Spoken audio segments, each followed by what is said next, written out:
Ici, les médias. Le magazine des médias africains. Nous avons en ligne avec nous Falice Fétué. Je rappelle que Falice Fétué est concepteur et rédacteur publicitaire. Il est à Douala au Cameroun. Bonsoir Aimé Désiré, bonsoir à tous les auditeurs.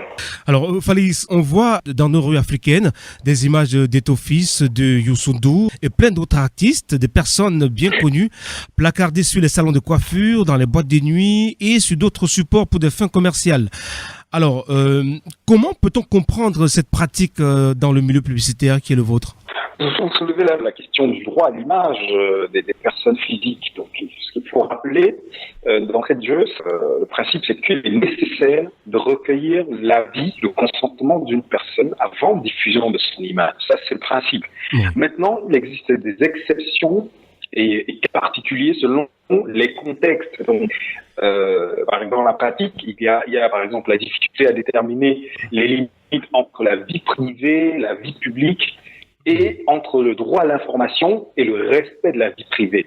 Maintenant, ce que vous évoquez, c'est les personnalités publiques. Là, le droit à l'image connaît des règles différentes. Il est important, donc on en parle dans le cadre de leurs activités, par exemple, les activités de ces personnalités que vous avez citées. Oui. Donc les personnalités, dans le cadre de leurs activités publiques, professionnelles, l'autorisation de publication de leur image n'est pas forcément requise. Donc ça, c'est la première chose, à condition d'utiliser l'image à des fins d'information et non commerciales ou autres.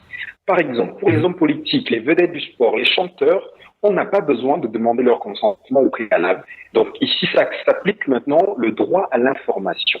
Et puis, finalité d'information dit pas d'usage commercial et elle ne doit pas violer le droit au respect de la vie privée. Maintenant, là, vous l'avez dit, c'est dans les salons de coiffure qu'on retrouve ces images, c'est dans les boîtes de nuit, etc. Maintenant, il y a une chose qui est claire, c'est que si un Samuel ou un Youssou N'Dour veut aller porter plainte, enfin, ils seraient dans leur droit de porter plainte. Maintenant, s'ils doivent porter plainte, on est d'accord qu'ils passeront toute leur vie à porter plainte.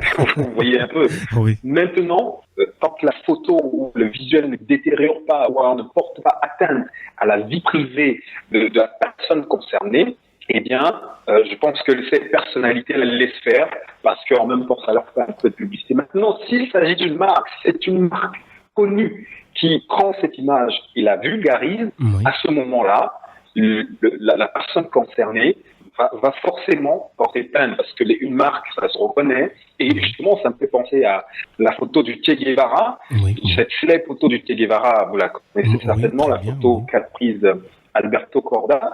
Donc, c'est une photo qui est libre de droit, vous voyez, et on la retrouve dans beaucoup de manifestations ou de produits commerciaux. Cependant, son importante utilisation ne la rend pas complètement libre. Donc en 2000, par exemple, en 2000, il y a une affaire qui concernait justement l'utilisation de cette image pour la promotion de produits alcoolisés. Cela a été jugé.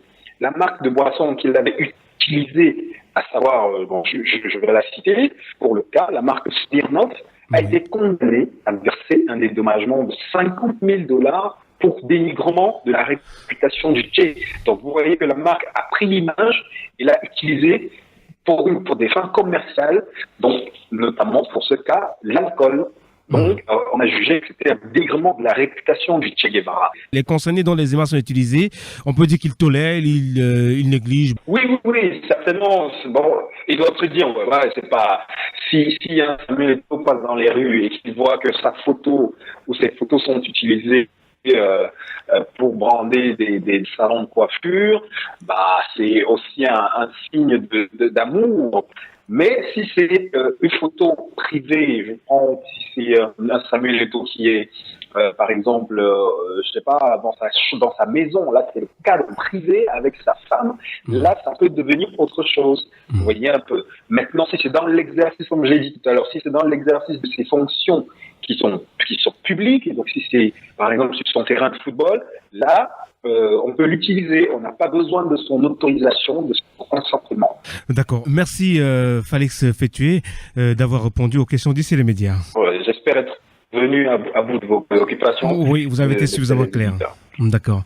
Merci. Je vous rappelle que c'était Félix Fétué, concepteur, rédacteur, publicitaire. Il est à Douala au Cameroun. Ici, les médias. Production Adaprod.